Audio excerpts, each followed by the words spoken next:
Saudara-saudara, di dalam sejarah manusia ada 3 periode ukiran yang paling baik. Pertama, 600 tahun sebelum Kristus sampai 300 tahun sebelum Kristus.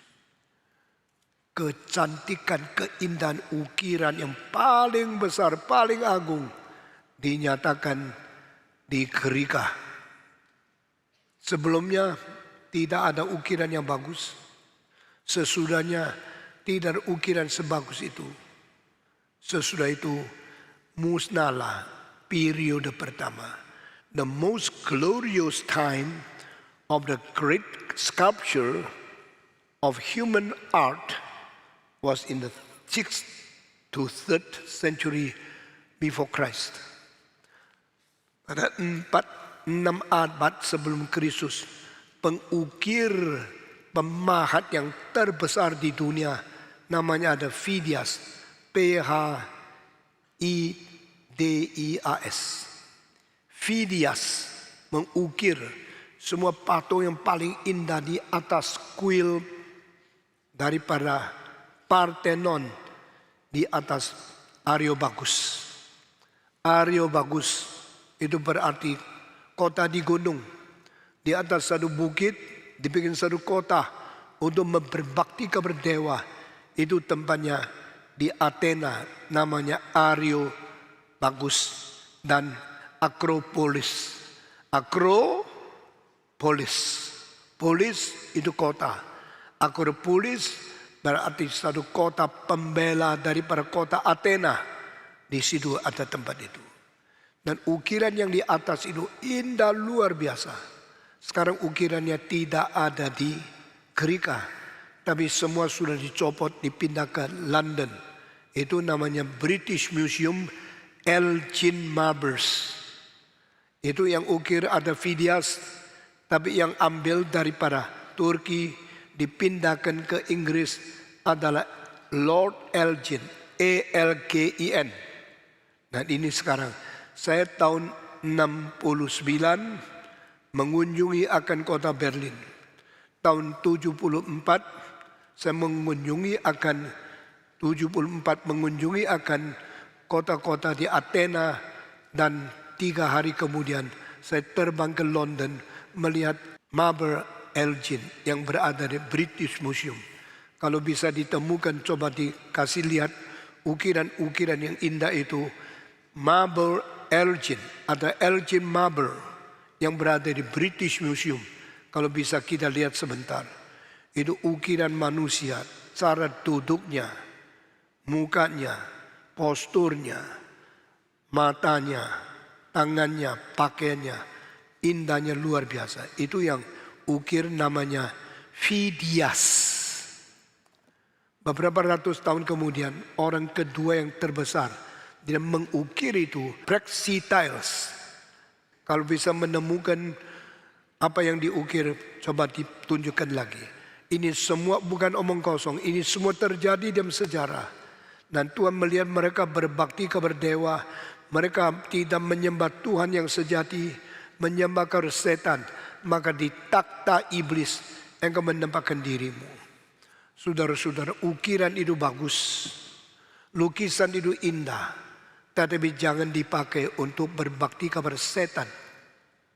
Kita mempunyai ukiran yang terindah dari zaman itu. Satu, namanya Venus de Milo, dengan kopi yang terbaik di dunia ada di museum kita. Venus de Milo yang kita punya kopinya yang terindah di dunia yang berada di sini. Ini ditemukan di dalam Laut Argen, di dalam satu tepi daripada itu satu pantai di bawah laut. Ketemu perempuan ini yang tercantik di dunia. Dan waktu ditemukan, kedua tangan sudah putus. Sekarang mau bikin patung wanita lebih indah dari ini, tidak ada orang mampu. Dan patung ini justru adalah patung nomor satu di dunia mengenai keindahan seorang wanita. Mengapa tidak ada tangan? Karena ini sudah dibuang di laut 2000 tahun. Baru ditemukan setelah 2300 tahun kemudian. Ini dibikin sebelum Kristus lahir. Waktu ditemukan tangannya tidak tahu di mana. Dua tangan tidak tahu di mana. Lalu semua seniman pikir mesti kasih tangan, sambung lagi. Tetapi tidak tahu taruh di mana, saudara-saudara.